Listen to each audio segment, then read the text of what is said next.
আসসালামাইকুম। আজকে আমি এসেছি ক্যামেরার সামনে বিয়ে শাদী করার জন্য। আমি যাকে বিয়ে করব তার বয়স যেমনই হোক, তাতে কোনো সমস্যা নাই। শ্রোতা, আপনারা এই মুহূর্তে স্ক্রিনে যাকে দেখছেন, আপুটি যদি কেউ দায় দায়িত্ব নিতে চান বা বিয়ে শাদী করতে চান, স্ক্রিনে যে নাম্বারটি দেখছেন এটি ইমো হোয়াটসঅ্যাপ নাম্বার। এই নাম্বারে একটি স্ক্রিনশট পাঠিয়ে দিয়ে আমাদের সাথে যোগাযোগ করবেন, আমরা আপুর সাথে যোগাযোগ করিয়ে দিব। আসসালামাইকুম। আজকে আমি এসেছি ক্যামেরার সামনে বিয়ে শাদী করার জন্য। আমি যাকে বিয়ে করব তার বয়স যেমনই হোক, তাতে কোনো সমস্যা নেই। তার যদি সন্তানও থাকে, তার সন্তান আমি নিজের সন্তান করে রাখবো, কখনো বুঝতে দেবো না আমি সৎ মা। আসসালামু আলাইকুম আপু। জি ওয়ালাইকুম সালাম। কেমন আছেন আপু? ভালো। আপু বিয়ে শাদী করতে চাচ্ছেন, সতীনের সাথে সংসার করবেন, দুইটা বাচ্চার সাথে সংসার করতে চাচ্ছেন, তার সন্তান আপনি নিজের মতো করে রাখবেন, পালন করবেন। তা আপু, তার কি অনেক টাকা পয়সার প্রয়োজন আছে? না, আমার কোনো টাকা পয়সার প্রতি লোভ নাই। দুমুঠো দুবেলা ডাল ভাত খেলে চলবে।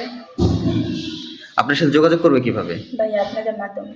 সুপ্রিয় দর্শক শ্রোতা, আপনারা এই মুহূর্তে স্ক্রিনে যাকে দেখছেন, আপুটি যদি কেউ দায় দায়িত্ব নিতে চান বা বিয়ে শাদী করতে চান, স্ক্রিনে যে নাম্বারটি দেখছেন এটি ইমো হোয়াটসঅ্যাপ নাম্বার। এই নাম্বারে একটি স্ক্রিনশট পাঠিয়ে দিয়ে আমাদের সাথে যোগাযোগ করবেন, আমরা আপুর সাথে যোগাযোগ করিয়ে দিব। ভাই, আপনাদের কাছে আমার একটা রিকোয়েস্ট, দয়া করে ভিডিওটা কেউ টান দেবেন না। শুধু একটা শেয়ারের কারণে হয়তো বা আমি মনের মানুষ পাচ্ছি না। যদি আপনারা একটা শেয়ার লাইক দেন তাহলে হতে পারে আমি একটা সুন্দর মনের মানুষ আমার জীবনে আমি পাইতে পারি। তাই আপনাদের কাছে রিকোয়েস্ট, দয়া করে একটু শেয়ার দেবেন। মূলত আপনি বিয়ে করার জন্য আপু আসছেন, তাই না? জি। তো কেমন পাত্র হলে বিয়ে বসবেন আপনি?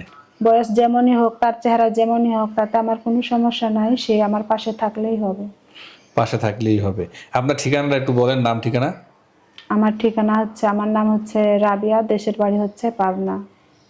পরিবারে কে কে আছে? ফ্যামিলিতে আমার মা, বাবা আর আমার বোন। বাবার কি অবস্থা? বাবা আগে গাড়ি চালাতেন, এখন গাড়ি চালাতে পারে না। গাড়ির অ্যাক্সিডেন্টে প্যারালাইসিসের মতন এখন বিছানাতে সারাদিন শুয়ে থাকে। এই কারণে আপনার বিয়ে শাদী হচ্ছে না? জি। আচ্ছা, আপনাদের অঞ্চলে কি যৌতুক চাই বিয়ের জন্য?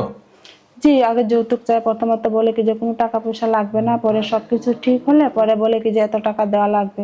আর আমাদের ফ্যামিলিতে তো টাকা দেওয়ার মতন কোনো কিছুই নাই। কারণ হচ্ছে বাবাই তো আমার অসুস্থ, ওষুধ কেনার জন্য কোনো টাকা জোটে না। মা মানুষের বাড়িতে কাজ করে কোনো রকম করে আমাদের সংসার চলে। রাইট। তো আপনার সাথে যোগাযোগ কিভাবে করবে? আপনাদের মাধ্যমে যোগাযোগ করলে আমাকে পাবে।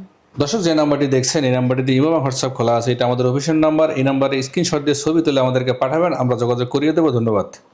আর কারণ হচ্ছে আঙ্কেল ভালো না, নেশে পানি করে মারধর করে আন্টির আমার জন্য।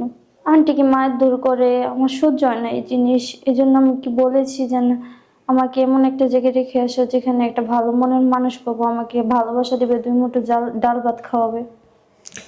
তো আপনি এখন বিয়ের জন্য আসছেন? হ্যাঁ। আমি মাইশা আক্তার। আমি কুমিল্লা থেকে এসেছি।